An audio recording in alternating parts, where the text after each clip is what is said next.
Hey folks, welcome. We are Grown A Geeks, and today's special episode is going to be geek news. This is just a lot of information that we've come across, things that are happening out there in the geek world, and we've been having some pretty good conversations. Figured we might as well share some of this great information with you. Joining me today, we have Baba Yaga's homie, RG Cashmere. What's going on, Cash? Another beautiful day in the neighborhood. Wonderful. Fresh off of his art show, Jeffrey JPNT 17. What's up, Jeffrey? What's up, guys? How's it going? Joining us today also, insert cool nickname, Miss Brandy. How you doing? Hello, doing just fine. And first of her name right here with us as always, Miss Teresa. What's going on, Teresa? Oh, not too much. I'm your host, Elder Geek Sam, and we're going to talk about some geek news. Now, we were just actually sitting here having a discussion. We were talking about Moon Knight because I just got a small update here from a couple of different sources. We were trying to figure out how reputable they were. But CBR, comicbookreader.com, actually has a report that the MCU future, apparently the season 2 is seemingly back on track at Marvel Studios. It's been about 2 years. We don't have an official date, but according to Alex Perez of the Cosmic Circus, Marvel Studios has an idea for Moon Knight season 2 that they find really exciting.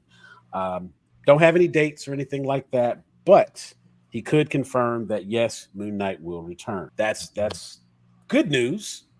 I wish it was better news. Wish we had something a little more solid, but hey, we're getting there. And what are we thoughts? What were our thoughts on this, Brandon? I know you were just saying like you enjoyed the character, you liked the first season. I What would you need out of a season 2? I just more of the same.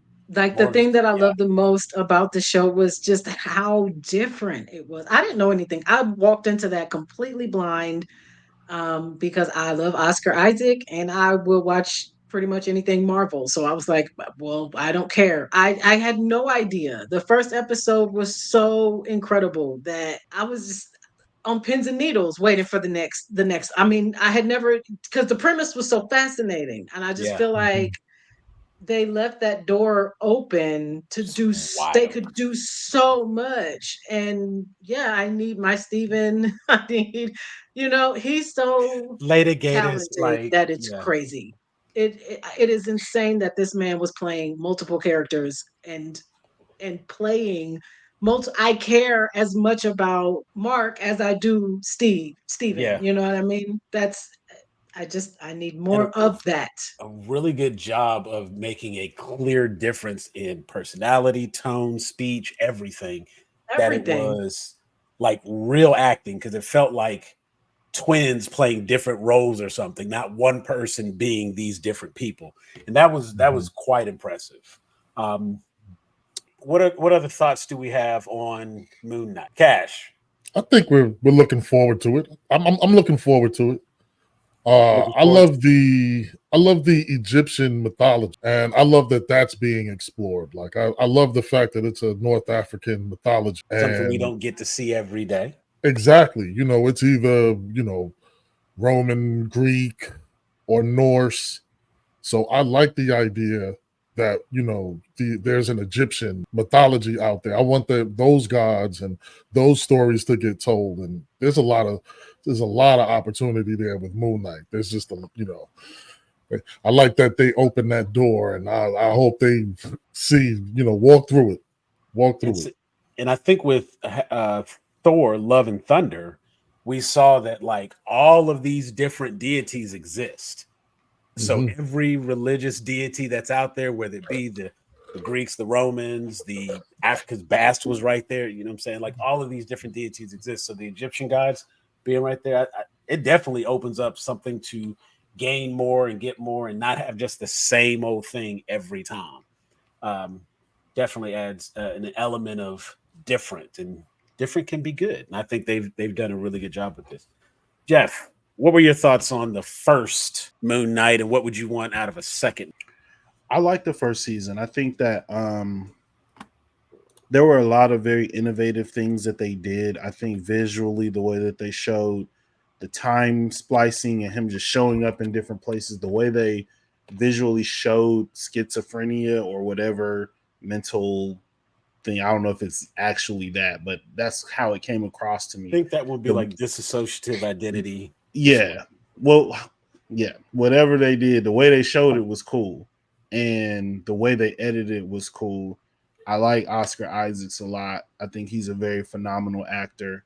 I think, like we were saying before, him playing two characters.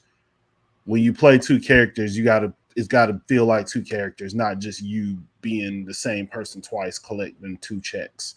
And I do think that, like, I understand the frustration around it being canceled, but I think when it was canceled, it was when Marvel was like, all right, things have spun out of control. We're going in the magic realm, we going into mythology realm, we going into, we don't know where we going. We got this Kang story that we try, and I think they just had overextended themselves in an effort to kind of appease and capitalize off of the success of the Infinity Saga.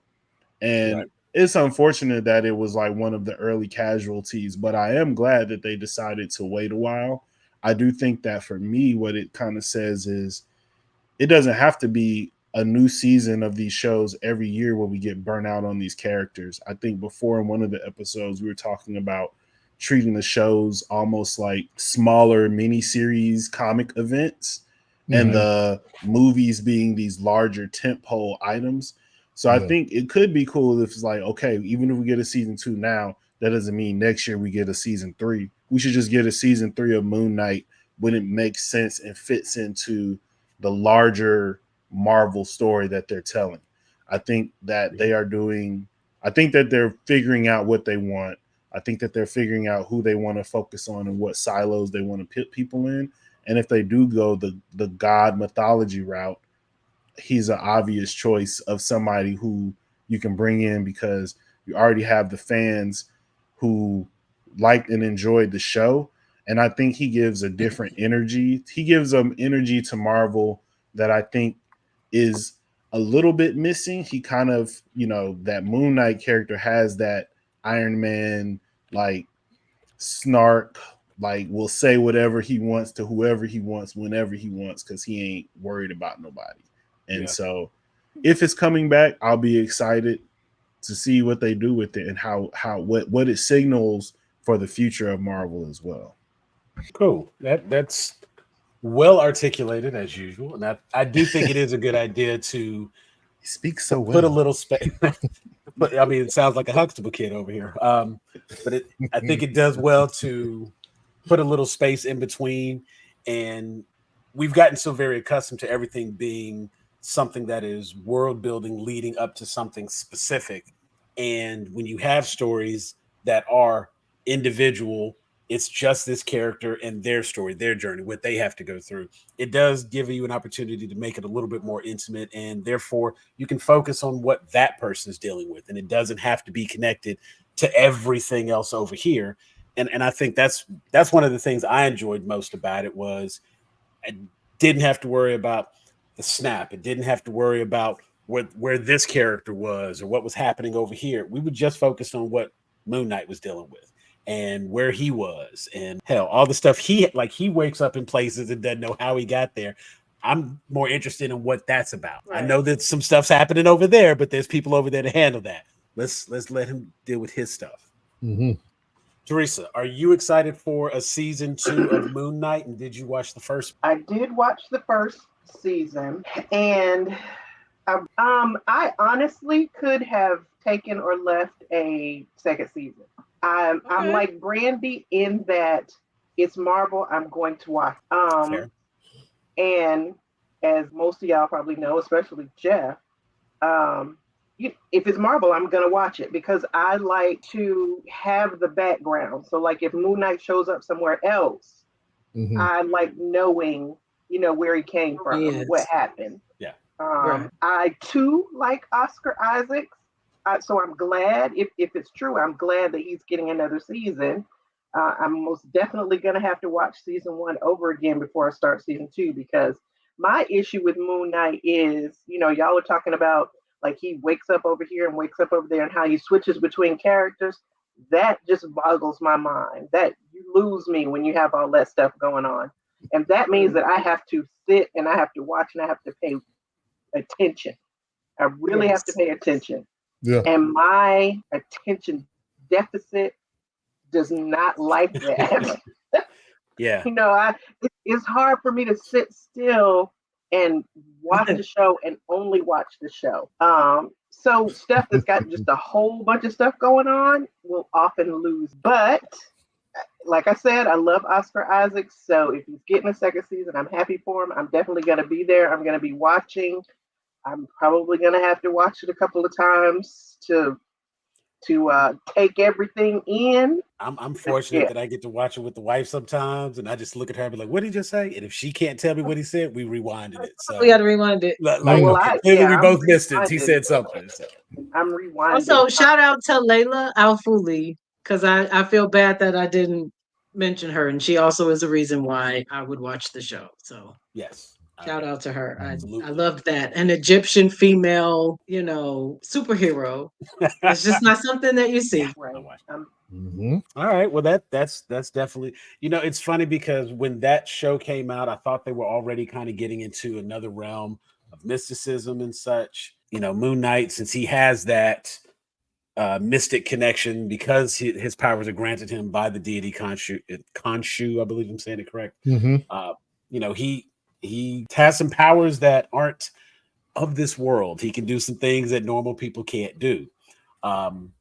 It definitely makes it interesting because we have shows right now, and like with Agatha, we've been watching Agatha All Along, and while I've been enjoying the show, like there was a new episode that dropped at the time of this recording.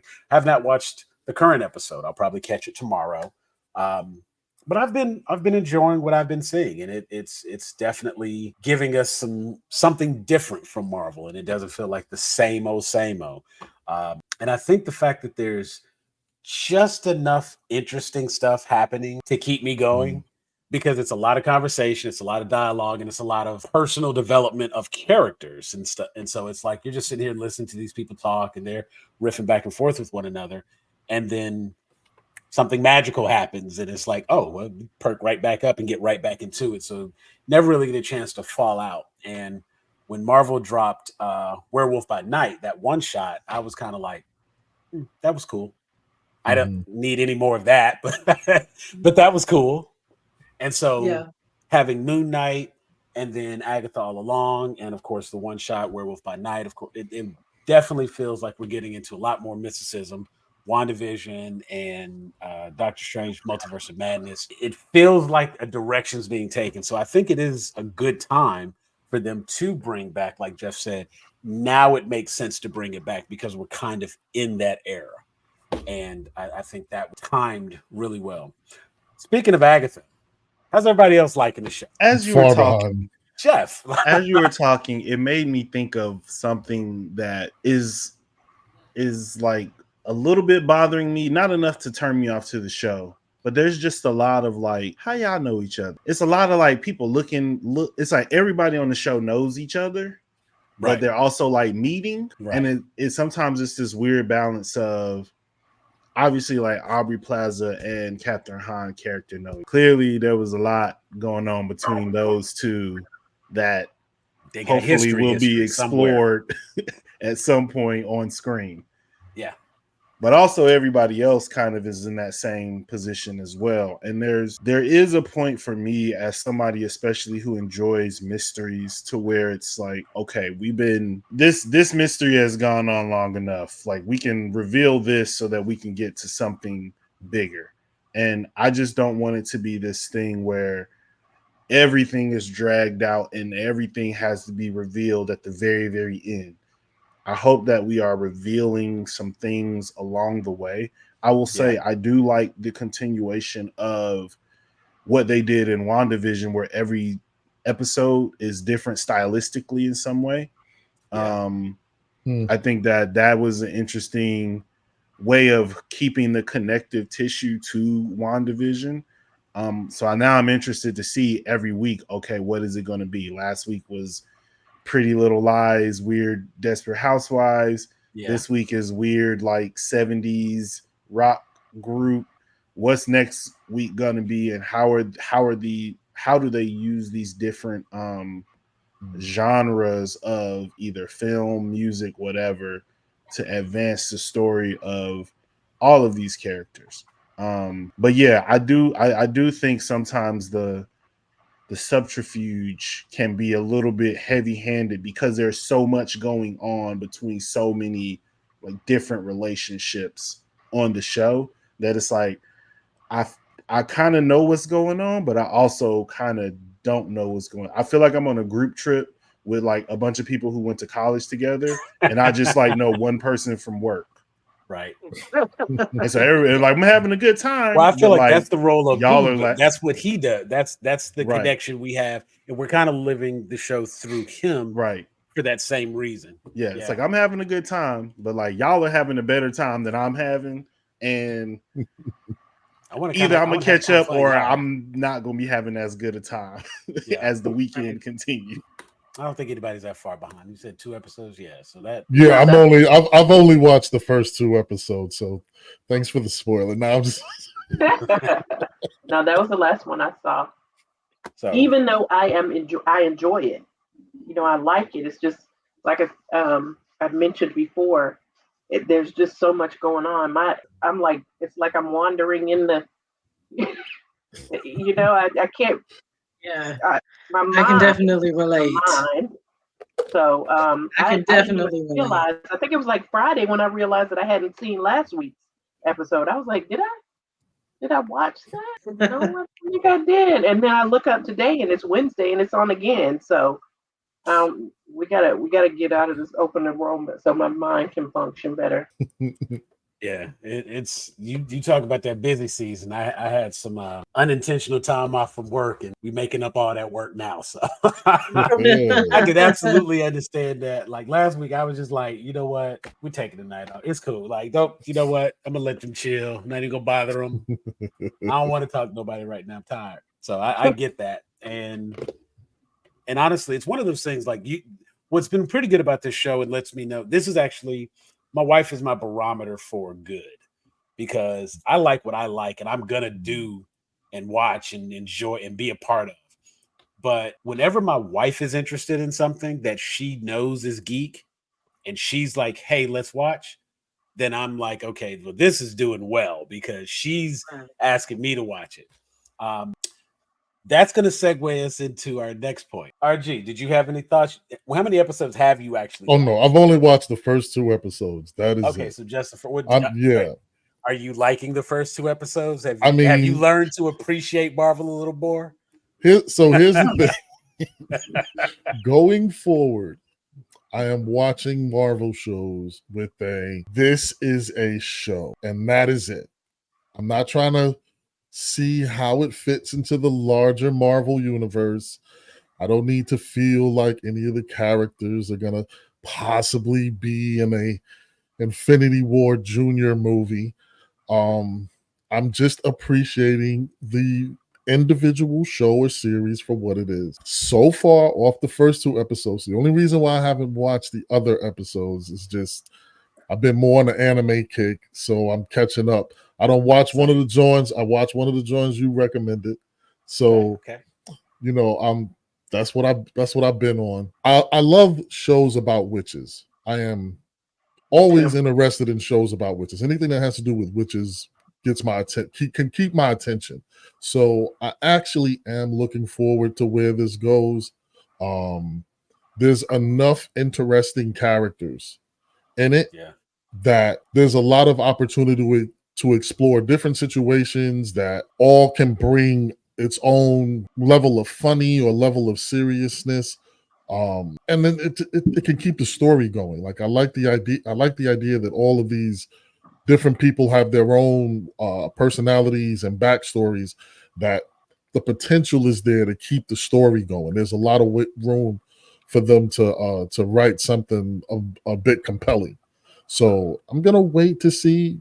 Obviously, I know there's gonna be a big comedy element associated with it, but you know, I hope I want to see some magic. So I'm hoping I get to see, lots of good magic shit. I think you'll like the way they've presented everything. It fits. It worked. Just enough cool stuff happening to appease all aspects. I got a question. I got a question for you, Sam. Yo. So Anybody who's been watching the channel for a long time might remember years ago when WandaVision first came out, there was a character that Sam was just so sure was on his way and was going to be the big bad. And, you know, it didn't happen. And that person's name was uttered in one of the episodes of Mephisto. Agatha. So Sam, how loud did you yell when you first heard the name Mephisto? Oh, it was absolutely me sitting. I mean, almost identically me sitting on the sofa holding my drink. That was exactly what happened. You did the thing. Right. When she said it, I was like, oh, I'm gonna hear about this. But you know, it's funny because a while back I got beat up a different way because of how I view things, and I've gotten better at it. I still have a problem of trying to figure everything out before it happens, and I'm like writing it in my head just so I could be like, see, yep, saw it coming, yep, oop, yep. And so I've gotten better about just letting the story be told to me and accepting what I'm seeing. That makes me visibly uncomfortable sometimes. But it also keeps me from being upset or disappointed or let down by something. And I've always been able to, you know, fairly appreciate, like, it's a good story. It didn't do what I wanted to do, but it was good. I still enjoyed it. You know, like what I saw was good. And what I've gotten from the show thus far, coming in, I was thinking to myself, like, I'd already taken certain things out of the show. Like, I was just like, if it's there, it's there. If it's not, it's not. I'm not going to worry about what I know, what I've read. Let them tell me what they want me to. And so, yes, Jeff, when they said the name, I was very pleased because that was confirmation. And that just means the possibility that there was the connection. Okay. All right. My theory. That's what I thought you My was. theory I was is right all right. along. See, that's where that red string goes. That's where it goes. Okay. I can finally put a pin on it. That red string been fluttering in the breeze for years. They just been dangling. And so, but you know what? Some of the other channels that I watch and things like that, some of the people I subscribe to. Speaking of which, if you're not, make sure to hit that like and subscribe to us here at Grown A Geeks. But some of the channels that I watch, they've actually kind of did the same thing. They were like, guys, it's here. Yeah. They said it. New rock stars. New rock stars. New rock stars, Screen Crush, heavy spoilers. Everybody was like, vindication. Okay. We weren't crazy. We weren't making it up. So yeah, I was very happy about that. And I am curious now. All they've said is the name. And I'm leaving it there. How they present it, if they present it, it's gonna be some dude that work at 7-Eleven in New Jersey. Ray Mephisto. Name Mephisto. You know what I'm saying? Like, whatever they want to do with it from there, I will wait to see. I'm not trying to figure it out. I will just allow it to be whatever it's gonna be. And that's work. It's a healthy way to do it. That's the only safe way to do it at this point. But it was very interesting because my wife she's been enjoying Agatha All Along very much. And she really likes the show. And so, of course, like I said, I can tell it obviously must be a good show because, of course, she's like, hey, Agatha, we got to watch it tonight. Okay, cool. So we sit down, we make time. But it's very interesting. My wife just asked me the other day, we were going to go see Joker. And I was like, oh, I mean, if you want to go, yeah, we can go see Joker too. She was like, oh, you don't have to see that. I was like, no, I don't have to see that one. I was like, no, I don't have to see that one. Like, she was like, you don't want to see it? I was like, I mean, we're getting out the house. We go to the theater. I'm watching a movie. It's not a horrible time, but I will eventually see Joker, but it wasn't like, ooh, let's go see Joker. It'll be okay. And so that we, of course, ended up having a nice little discussion regarding that. And I unintentionally hurt my wife's feelings to the point where now she doesn't want to see it. I was like, no, that wasn't what no, if you want to see it, there's nothing wrong. She was like, but you basically said it's a bad movie. I haven't seen it. Can't say that it is or is not a bad movie. I haven't seen it. People that I know watch movies that I trust have told me they didn't like it. It doesn't seem like something I'm going to go and enjoy. So then we had a nice little discussion about the first movie, and I may still end up going to see it just because. But yeah, people don't really seem to be supporting Todd Phillips' second movie.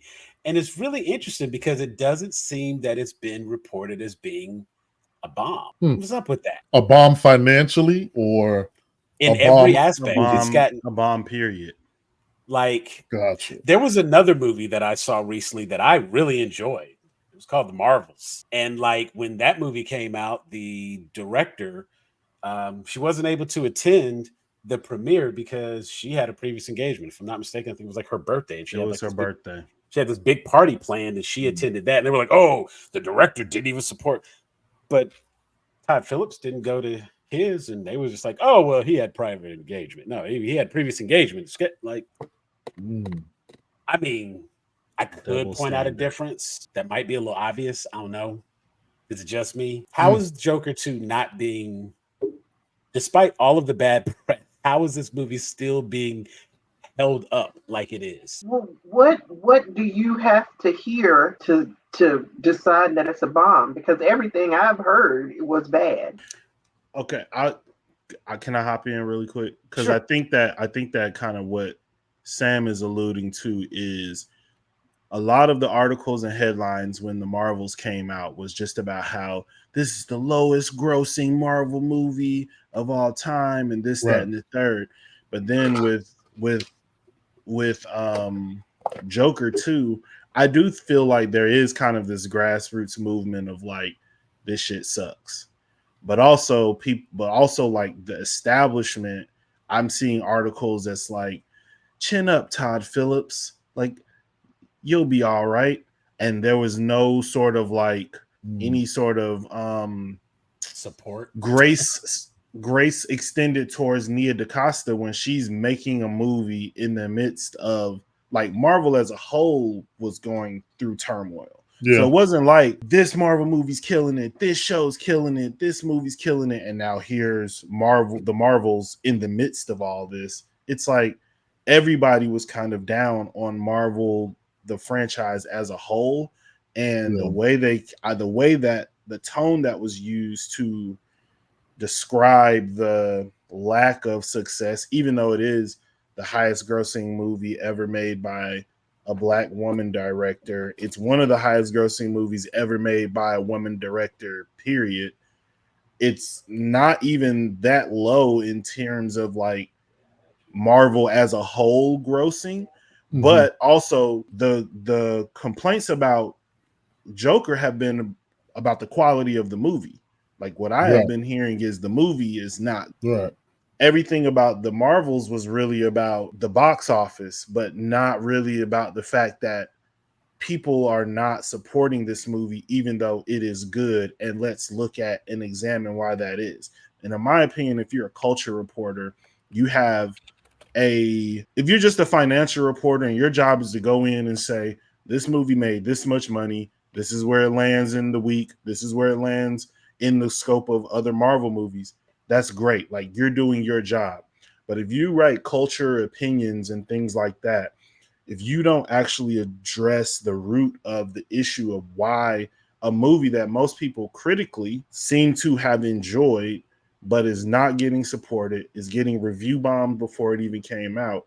Like I know a lot of people were mad at Joker because it's a musical, and a lot of people in our sphere, in terms of the geek world, have disdain for musicals. That seems to be a very popular opinion to have about people who are very loud on the internet. It's very popular to like talk bad about musicals, but I just feel like they're trying to create this like soft bed for Todd Phillips to land on when it's like, bro, you made a shitty movie that nobody's enjoying. Like, let's be honest about that. And then they didn't go to the person who made a good movie that was panned for reasons that had nothing to do with the quality of the movie. And they overemphasized the fact that it was not making as much money as all of these other Marvel movies that came out. So they tried to make it seem like people don't want, it's the conversation we had, RG. People don't want to go see movies with women in it. And the reality is, like Teresa said in that episode, everybody should go back and check it out. It's on the Grown A Geeks YouTube channel. The issue is the women will go see Captain Marvel and Captain America. The men will only go see Captain America. So if a large part of your fan base will not go see something simply because of the gender of the characters, or the fact that the character and the main actress is not propping up some preconceived notion about how women are supposed to be in this world, in your mind, then that is a conversation that I feel needs to be had by the people who are supposed to be writing and covering the industry. But they cover their own ass because they know if they write that, those people that review bomb are going to be in their mentions. And yeah, Todd Phillips basically made a FU movie to like every Joker fan in the world. And everybody's just trying to like do their best to like make sure he's all right and he's going to have a future.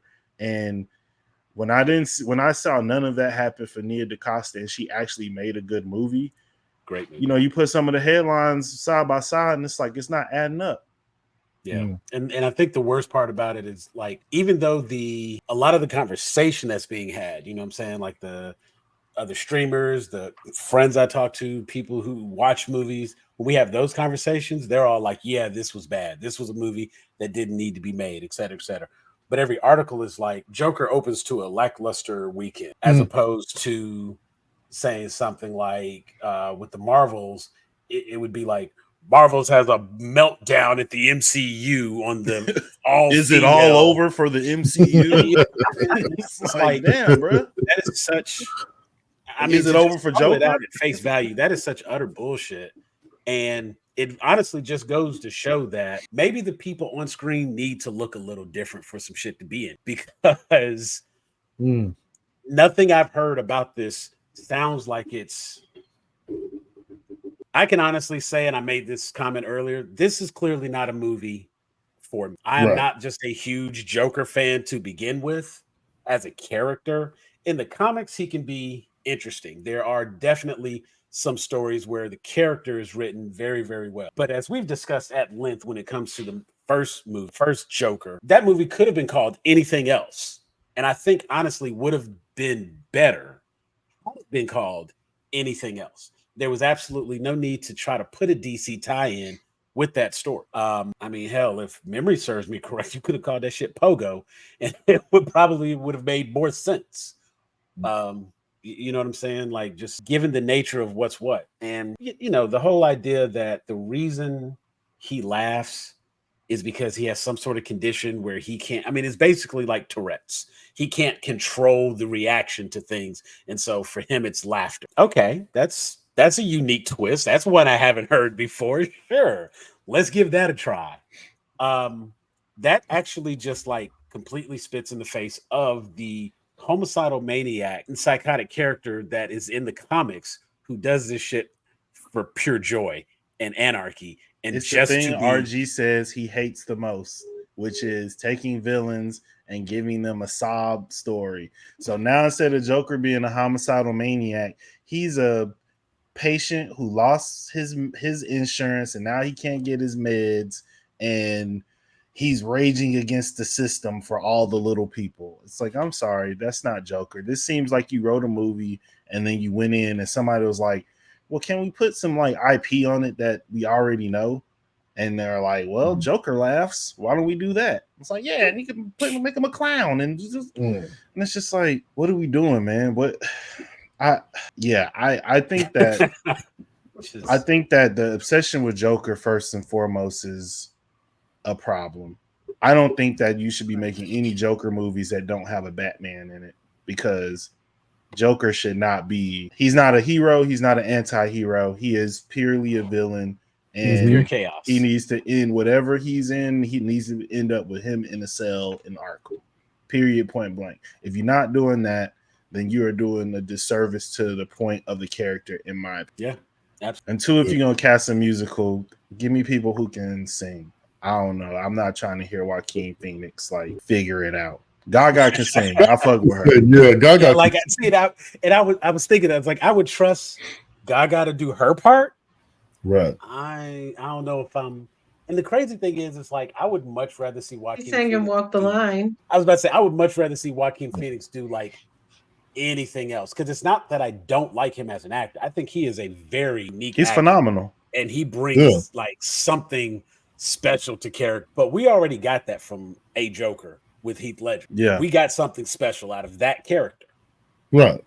And you trying to reinvent the wheel by riding a bike. Like it was something that never should have happened, in my opinion. Some people love it. And I like the first Joker, I think, is an absolutely great movie.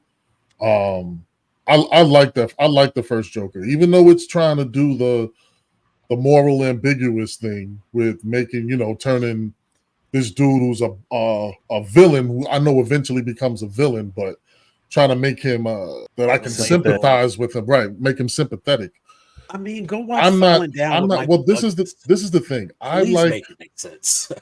I like the idea that the laughter is a Tourette's type thing. Like I like that it's a Tourette's type thing. I like that that's how they're trying to real world his his extra laughter.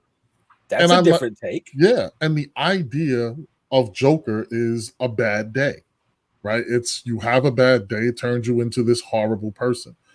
There's room there for there to turn, Arthur Schreck into a homicidal maniac Joker that we all know, and turn him into that true villain. But he has a beginning story. He wasn't always this homicidal maniac, just menacing Gotham all the time. That's not he eventually got to that point. So as they're getting Batman to this point where, okay, you're, and I don't know if it's, Twilight Batman or, which way they're gonna go with it. I don't know. None of it's connected. That's the other thing. So why are we doing this? You're not the Joker for Robert Pattinson Batman. You're not the Joker for what's his name? James Gunn's universe. You just a random floating Joker out here and just doing your thing. A literal wild card. I feel like Cardi B. Sense. What was the reason? Right. So I don't know. I RG, I'm not going to disagree with you, and I can actually say, and I've said, I feel like it could have been a decent movie if it wasn't Joker.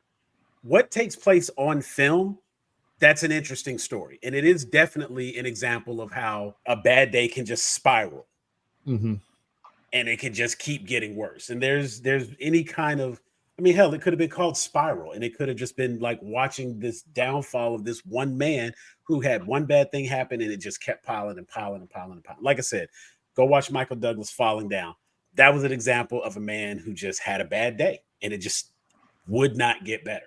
You know what I'm saying? And watching him slowly lose his grip on reality. When this movie came out, that was the first comparison. I was like, it was already done, and it was done better. But I think the main issue, though, is to get back to the point about the disparity in the coverage of how certain movies are talked about and how certain directors and certain movies and things are allowed to fail. Marvel's made more money domestically in their opening weekend with the same budget. Right. Like they're talking about this movie like losing a shit ton of money for Warner Brothers, which means more shows are going to get canceled. Meanwhile, Warner Brothers went through a whole thing where they were writing off movies that got made, never shown because it would have been a write-off. Batgirl. We can't see that. No, but we got Joker too. What's the Acme versus whatever the Looney Tunes movie that everybody Wile said was Coyote amazing versus Acme or something? And you talking about people losing jobs and these stupid CEOs that just are all about the bottom line. Well, okay, be about the bottom line with this too. You know what I'm saying? Like everybody doesn't get a chance. Like I'm very interested to see like the way the Marvels was spun. You would think that it lost money. And it didn't. The way it was spun, you would think it was a bad movie, and it wasn't. I don't think anybody was considering what that might do for Nia DaCosta's career when they were writing all the things that they were writing at the time. But now that Todd Phillips has a failure on his hands, everybody's like, well, we don't want to ruin anybody's career. Todd Phillips gonna ruin his own career. Nobody told him to make this dumbass movie. He didn't have to do that. He the one that decided to come back and make this movie and make it a sequel and sign Lady Gaga up before there was even a script made for it and spend all this money to do all this stuff. Like, nobody put a gun to Todd Phillips' head and said, come back and make a Joker 2. That Joker could have ended exactly the way that it ended. He would have went out a cult hero in the movie. Fine, do that.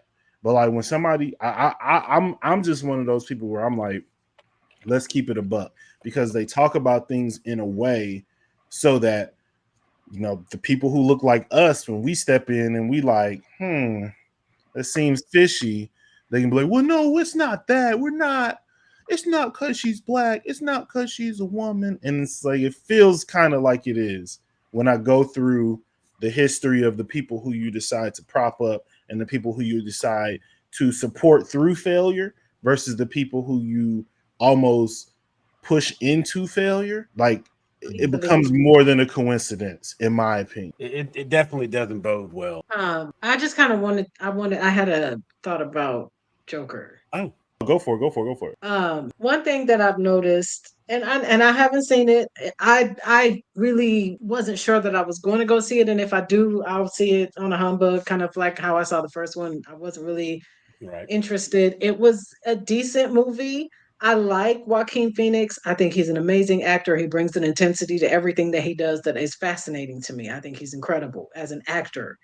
Um, I thought the movie was beautiful. I loved the visual style of the movie. The gritty, the taxi driver-esque 70s kind of, all of that. But it was definitely a movie that I was like, I don't need to watch this movie again.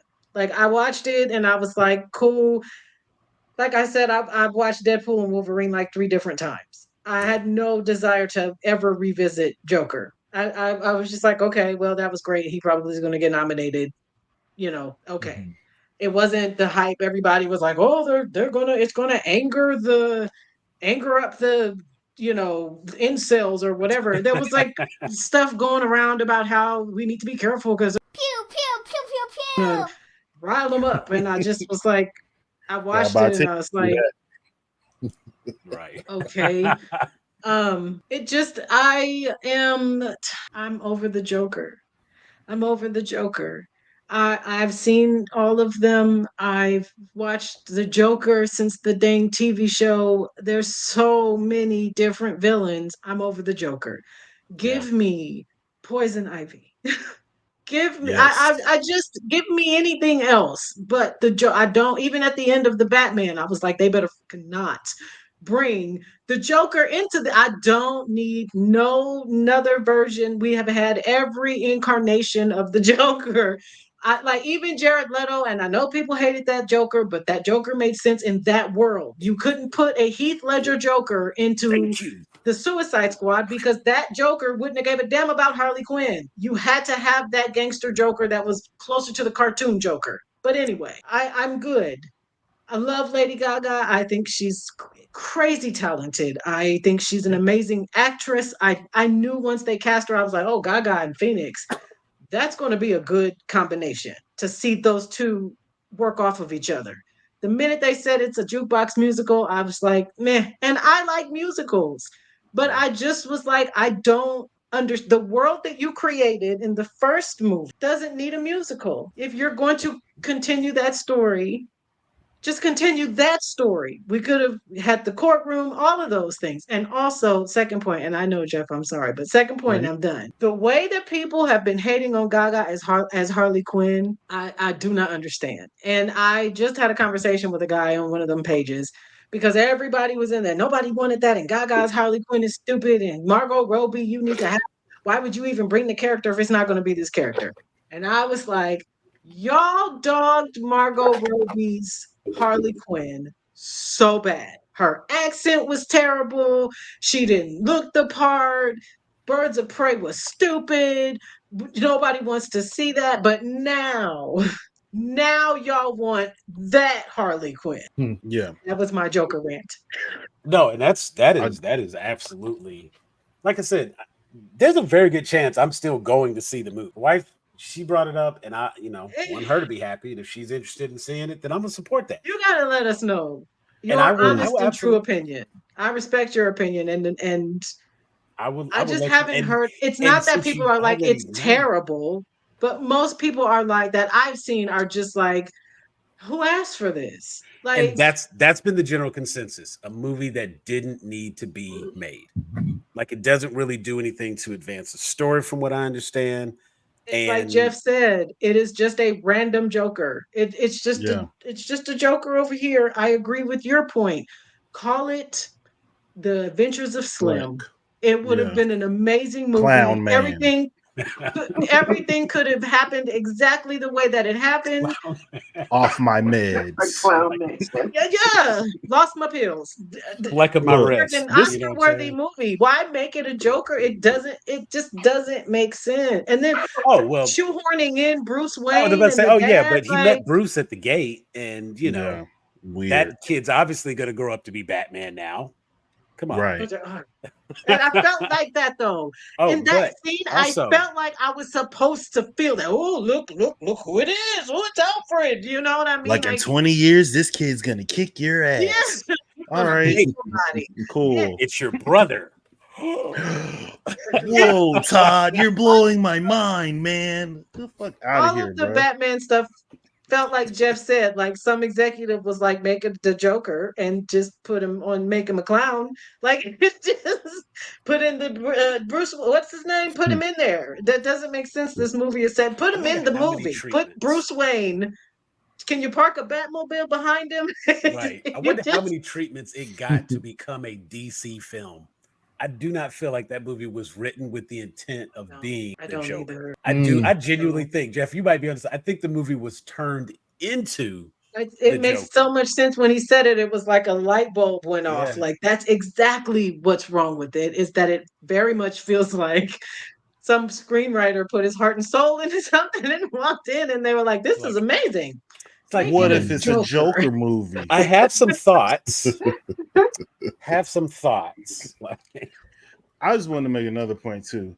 If you're gonna make a musical, write your own goddamn songs. Jesus Christ, thank you. Holy cow. How you gonna sing? What makes musicals enjoyable is new music. You're in there, you did a whole movie where it's Joker and Harley doing karaoke basically. Every song is how much I love you. No, Oh, that's I what it like is. you. I met you. I like you. I met you. I like you. I met you. I like you. That's the whole every song. Like, can I y'all? just think that like as a lover of musicals, I don't even want to claim it as that. Like technically, yes, it is. And it's like, yes, I know jukebox musicals exist, but I think as like a biopic, that jukebox musicals make sense because you're singing the music of the artist who you're telling the story of, who wrote those Make songs it and who about performed that, those like songs. Mamma Right. Mia. But like if Make the right, music fit the songs, or right, right. make the movie around those songs. I guess. Right. But Right. you just picking random songs that Warner Brothers has the rights to. So you can put them in the movie and they can make some money off streaming because now there's a Lady Gaga version of this and a Lady Gaga version of that. And I'm just like, bro, like everything about how this was done feels half-assed to me. And I think that if we're gonna I think that in terms of like journalism and people talking about movies and wanting to be respected, you have to be honest about these things. And people used to be honest about these things. Right. Like I haven't even looked for Wesley Morrison's review of it yet. I know he's gonna be honest about it if he watched it and saw it. He's my favorite critic. But like Siskel and Ebert when having this, they not For writing no real. article like, oh Todd, it's all right. Thumbs down. Right. Thumbs Thumbs way down. down. This is trash nobody asked for. Like let's Cisco would have been two thumbs way down. yeah. Even Hated it. not a Yeah. movie that I enjoyed. Definitely a thumbs down. Yeah. And it's like let's keep it a buck. But like what we scared of Todd Phillip? Who's he? Like y'all have been more honest about way bigger directors in the past when they flop. And now all of a sudden everybody is walking on eggshells for some reason around this. Is it because it's Joaquin Phoenix? Is it because it's Lady Gaga? Is it because the movie industry is like suffering and maybe y'all realize that like shitting on movies is not a good way to save the industry, then say that. You got to be upfront and be honest about what your motivations are, because the worst thing, in my opinion, that a journalist and a critic can be is inconsistent. Because now I'm looking into everything and I'm trying to figure out what the agenda is. Why did you say this here, but then when the same thing happened over here, you didn't say that? And you're not telling me why you didn't say that. Now I got to pull out the red string and the chalkboard and the pens and start looking in. Now I got to go through your whole archive history and look at all your titles, all your headlines, and see what you said about this movie that sucked and that movie that sucked and this director that didn't do nothing good. Now I got to see what you said about Zack Snyder when he was fucking up Justice League. Were you honest back then, or are you full of shit? And then once you're full of shit, cool. I don't have to listen to nothing you say no more. But like, we need to establish that like you're biased and you have your own point of view. And cool, you can just say that you didn't like the Marvels. Say why. You didn't support Nia DaCosta. You put all that on blast. Say why. You anti-Marvel. You anti-women. You anti-black people. Anti-black women. Do you even know why this is bothering you? Have you unpacked it? Do you even realize that you're being inconsistent before Twitter points it out to you? They'll have a receipt. Looking at what Todd Phillips did in the past, you know what I'm saying? Like the Hangover series, Old School. Oddly enough, the movie we were talking about earlier. Thank you for your service. The movie we were talking about earlier with Jonah Hill, War Dogs. Oh, Todd War Phillips Dogs. directed that. War Dogs. I liked that movie. Oh, Lord of War was Nick Cage. Yeah. But War Dogs was the one that had Miles Teller with Jonah Hill. They were the gun. Yeah. So, Yeah. Same guy. This is what we got out of it. Teresa, any thoughts on Joker before? Haven't seen either one. No desire. Nothing to add. Okay. I'm envious. Okay. I'm envious. I wish I hadn't seen the first one. No, I don't mind having seen the first one. Like I said, I can be middle of the road on the first. I don't just, I'm not out here just like, this movie sucked. It was horrible.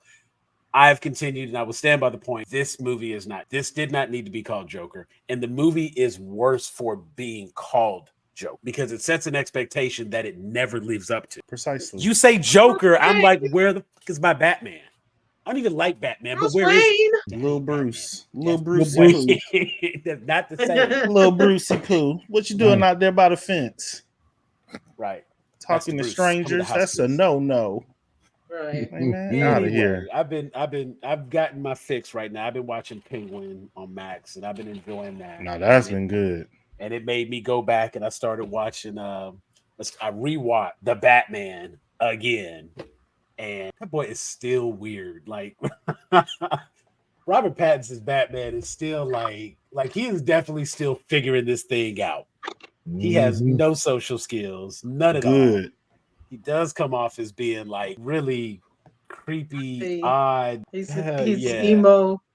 Yeah, the thing I is, mean, like, dress I'm like, up like is a bat. this Edward character Wayne. going to develop? Because as much as I love Batman, and I think he does a great job at Batman. Part of being Batman is also being Bruce Wayne. So, and I do think that a sequel would probably dive into him learning to better balance and things like that, because and this is one of those, like, I apologize for this moment, but like even in the comics, Frank Miller's Batman Year One, he is all Batman. Like there is no Bruce Wayne. He is like, this is my thing. This is what I'm going to do. And he is locked in, and that's all he does. And so he does have to like learn to interact with people again, and like his relationship with Gordon changes slightly, and he becomes a more developed Batman as a result. And the detail I noticed as I was rewatching this time is this is basically Batman Year Two, because right at the beginning he says 2 years in Gotham. Like he's just coming off of that Batman Year One bit. He now has the gadgets upgraded a little bit, because Year One Batman didn't have all the stuff. You know what I'm saying? Right. Like he had a gadget because he didn't know what he needed. He wasn't. I was about to say, yeah, He because he wasn't wouldn't have known thinking that what he far needed to ahead. He have. was still kind of like learning what to do. And Oh, they shooting. right. He was like, maybe I should get better armor, because they just got them. and this time, like you see he's a little bit better prepared, and like he gets shot a couple times, and he can He can take Mhm. those hits now because he probably didn't like getting shot in that first year. So like, let me do better about that. And he knows to keep I'm gonna adrenaline on go. him. I'll be back. Right. Yeah. Oh, you think so? Oh, all right. Time out. I promise you, that's why he learned to keep some adrenaline on him, because he was going to go down eventually, and he got to get up and get the hell up out of it, because that building caught on fire in year one. That because we would probably have to spend a little time on Penguin. That show by itself get an episode. We should do just like a season in review. Yeah. We'll do a mid-season. I think we're coming up on mid-season. Yeah, so we'll do a season finale episode on that one. But I do recommend it. Yeah, if you haven't been watching Penguin, definitely check. It's not Marvel, it is DC, but it's damn good. Just as a standalone show. Standalone. I've heard it's really good. But Colin, Farrell? Yeah. I mean, like so I'd be forgetting what Colin Farrell looked like, because I'm thinking that this person in this makeup looks like he probably don't have him scars when he leaves the set. I forget that it's like a whole Colin Farrell under that. And the kid, that's what that kid is from? Runaways. That's right. I didn't finish that show, but yes, we gotta add that back to the queue. You know what? And see, and that's a whole Marvel thing. So now he on both sides of it. See, he making both checks. That's what's up. Other DC news checks dried up.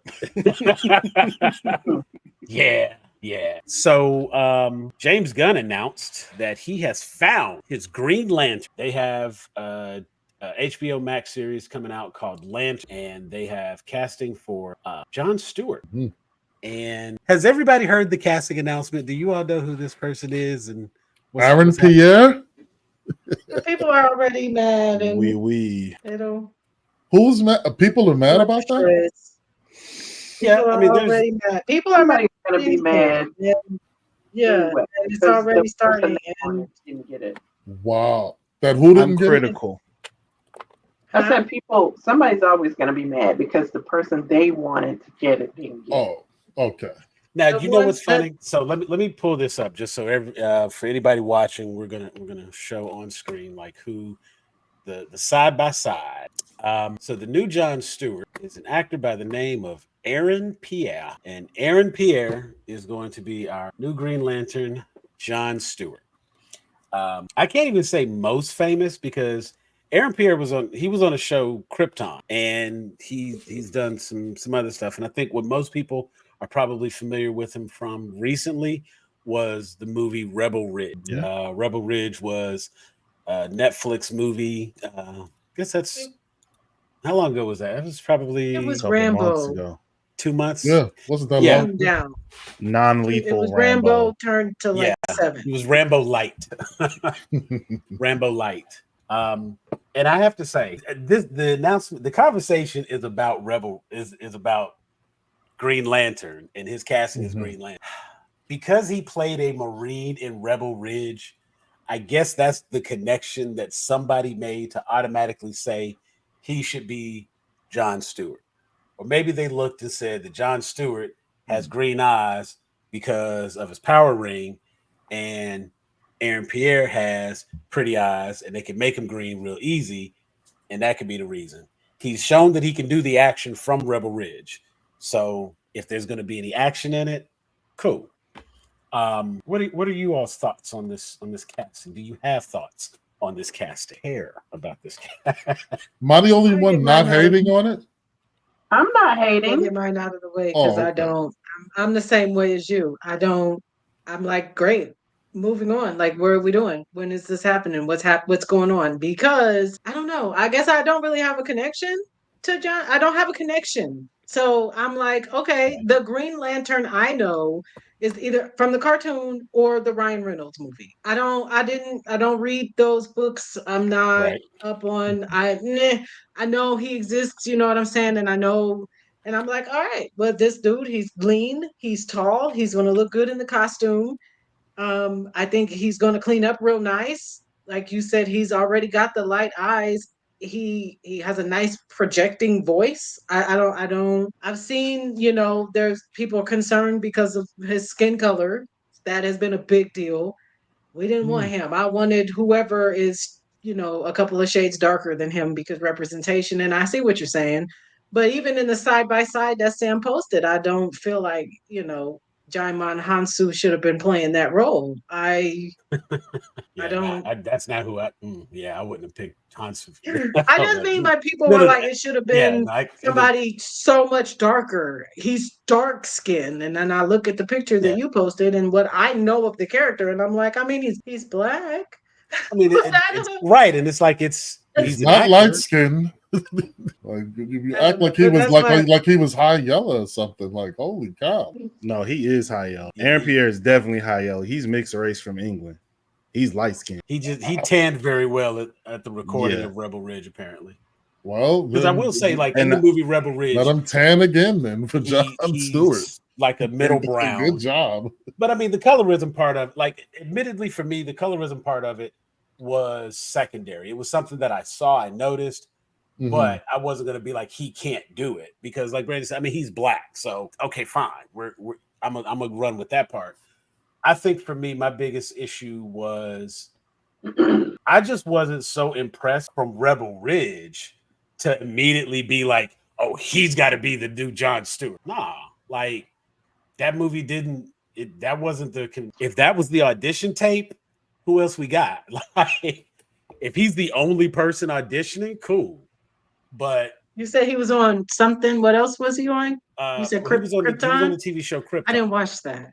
I didn't watch that. Yeah. So He I was don't in know. Old too. He was in M. Night That's the M Night. Shyamalan. Yeah, see, I Yeah, had he was in He Old. was medium-sized Mid-sized sedan. Yeah, Oh my mid-sized. gosh! So I should I just watch put that Old? Is Old together. good? Is Old no, good? don't watch Old. No, Old is terrible. Okay. Yeah. Okay. it's good if you go in there and you're like, I'm going to laugh because it's M. Night Shyamalan being ridiculous.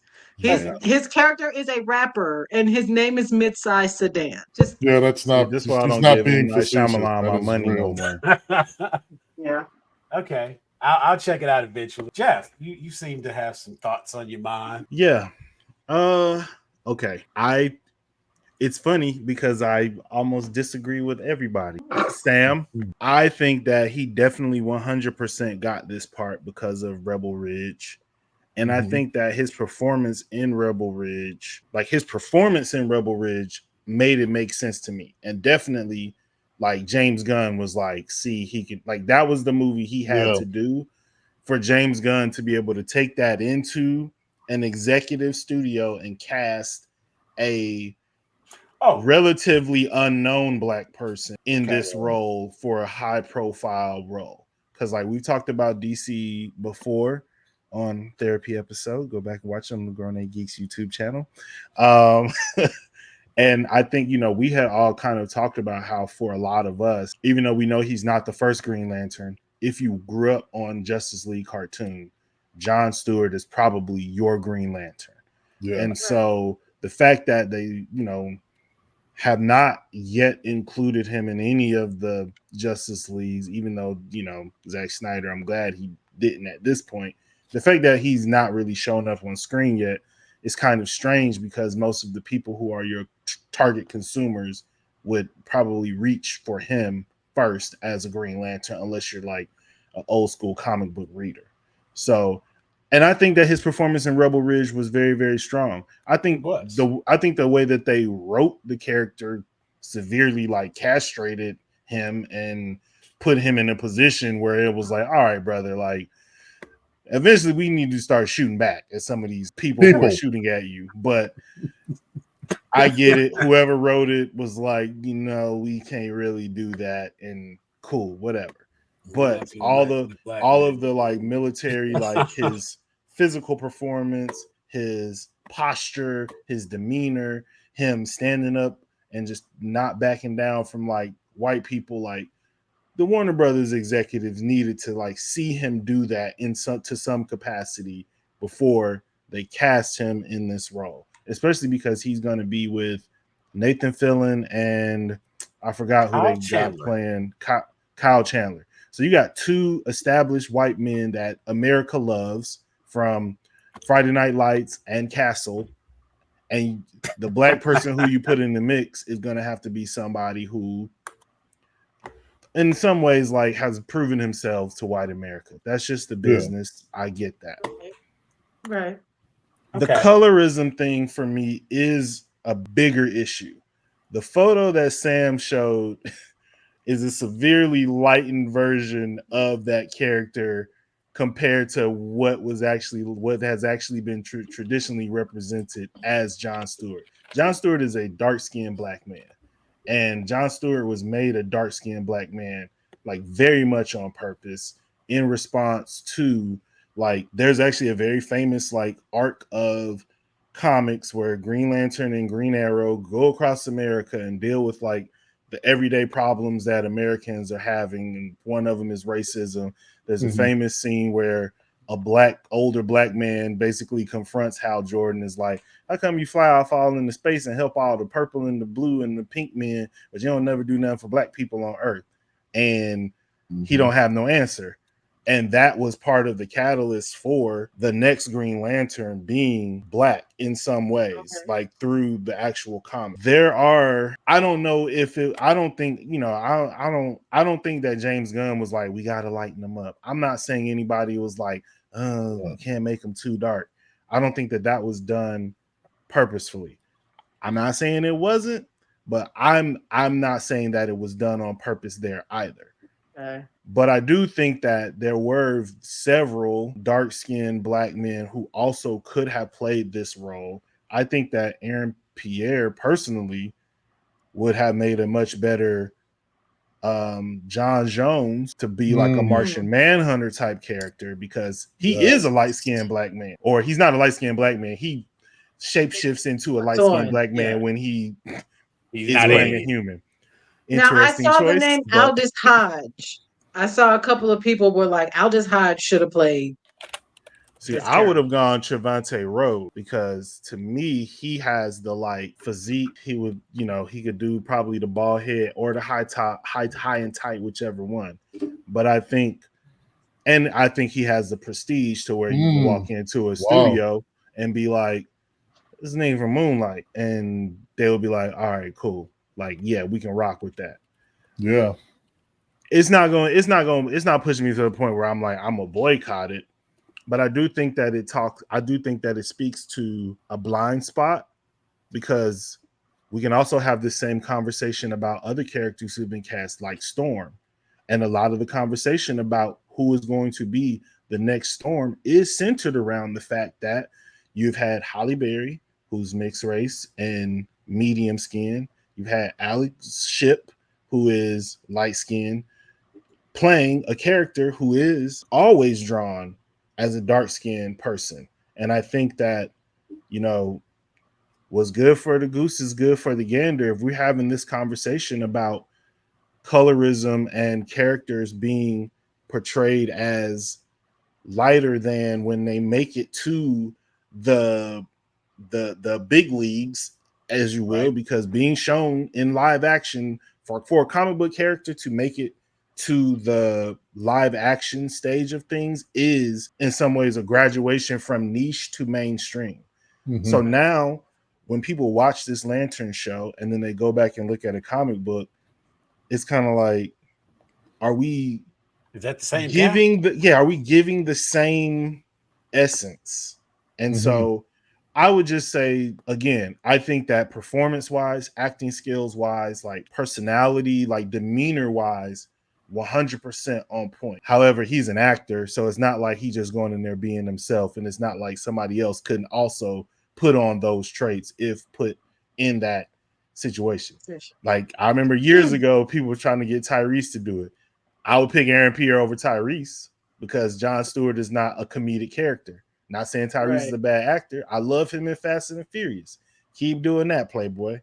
And got some comedy roles. Keep doing that, Playboy.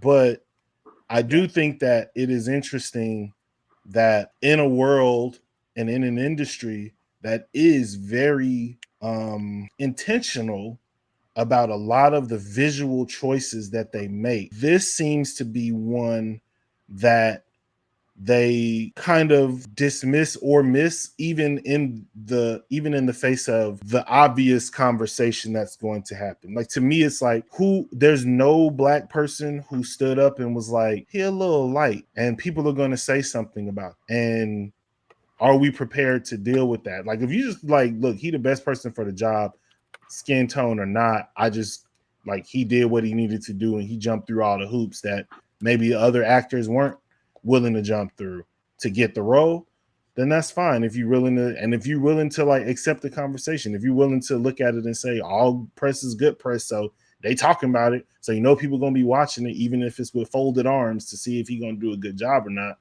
Studio AZ, yeah, you can make that call, but James Gunn doesn't seem like the type that would want to bring unnecessary scrutiny to something like this. And I think the DC universe on film, on screen, is not necessarily in a place where they have a lot of wiggle room with the public in terms of missteps. Yeah. So that would be my only that was my only thing with seeing it. Like, yeah, okay, if y'all trying to save money on CGI because y'all ain't got to turn his eyes green when he put the suit on, cool. But now he got to put in brown contacts when he don't. No, the show's called Lantern, so always be in costume. The color ones cost more. No. Those are valid points. That very much so. And let me address you articulated why Rebel Ridge worked as his audition, being able to present that in front of executives, etc. And you pointed out why. Also, you were able to express why I didn't think that worked for him. That character felt so unrealistic and limited in the movie.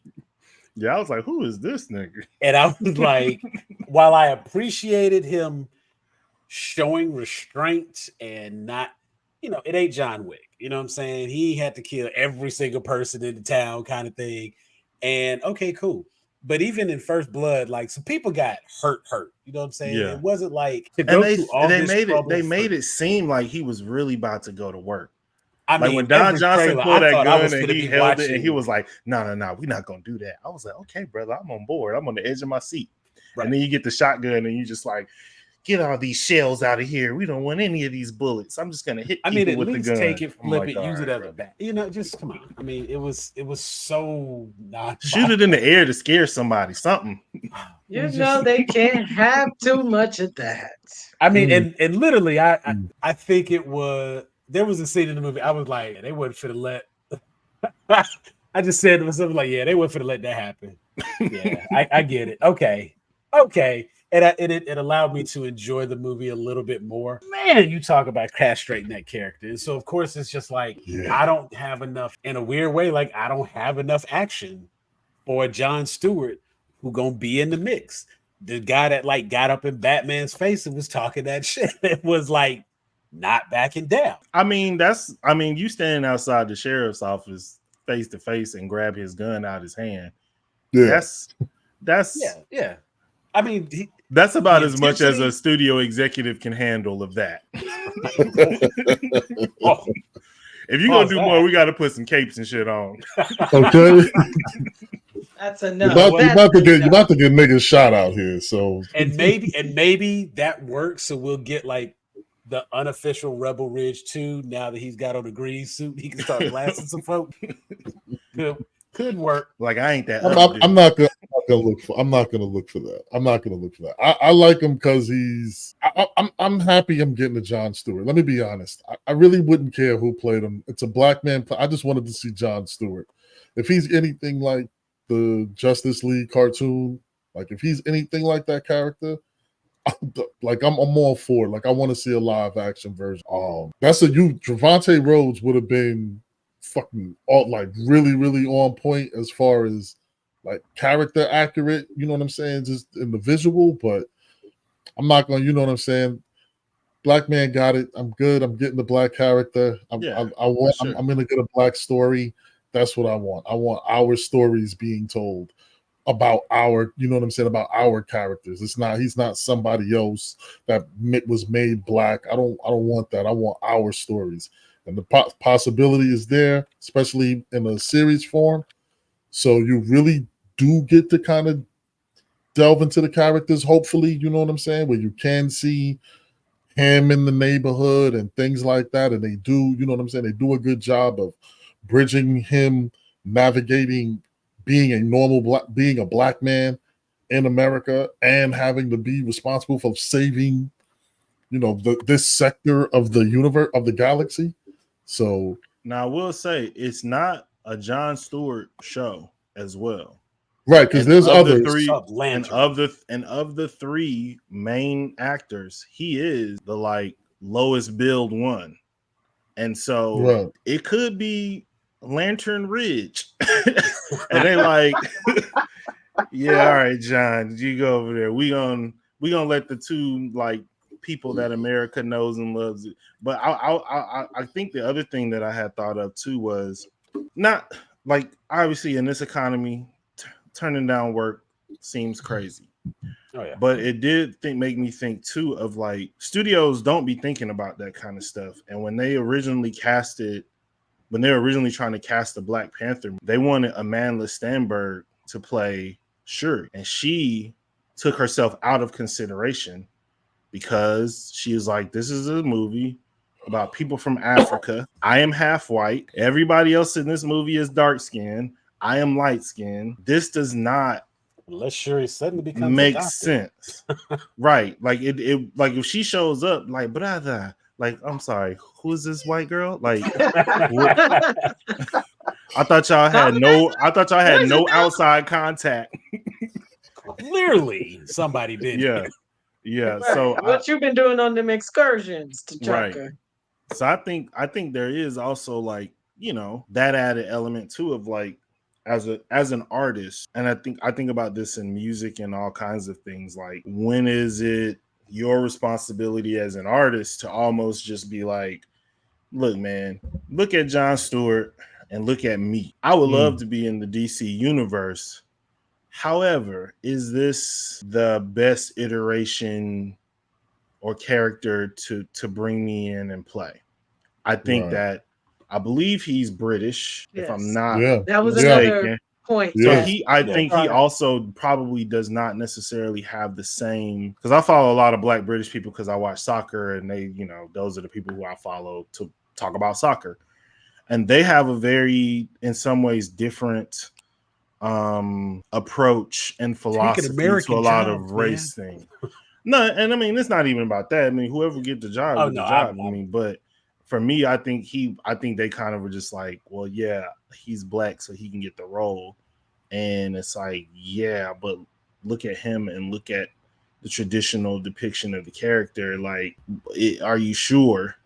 And if you know, but I think he will do a good job just in terms of like his acting chops, and I think bringing the character to life. And I have no concern about his acting portrayal of Jon Stewart.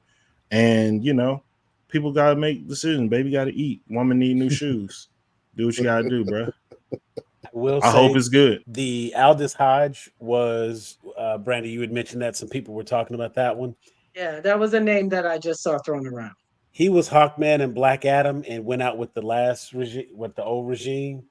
So yeah, that's what they were saying. But they were like, why can't he come back when Jason Momoa is supposed to be coming back? Yeah, anybody see that shit anyway. Right, that's what I'm saying. You don't remember him? Well, no, man, you supposed to be Hawkman. What you like he was the best part of that movie. I was about to say he was one of the better parts. So trust me, folks are gonna remember that. No, for the people who saw Black Adam. Right. I was about to say the people who saw it.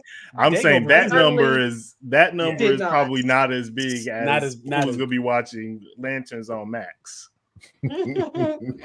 I didn't watch it, so I have no opinion. I have no desire to see that movie, and that's a tragedy. But I didn't. Surprisingly enough, I don't know. And Madam Web, it's just like they need a win over there. DC, yeah. I mean, right now it's all sitting on Penguin, and Colin Farrell was basically saying like, with all that makeup and stuff, he may not do a season 2. So, but that's not even James Gunn's right. DC No, I'm fully aware. I'm fully aware. And you know me, I'm not big on like set photos and stuff, but I saw Nathan Fillion and I was like, what's his east?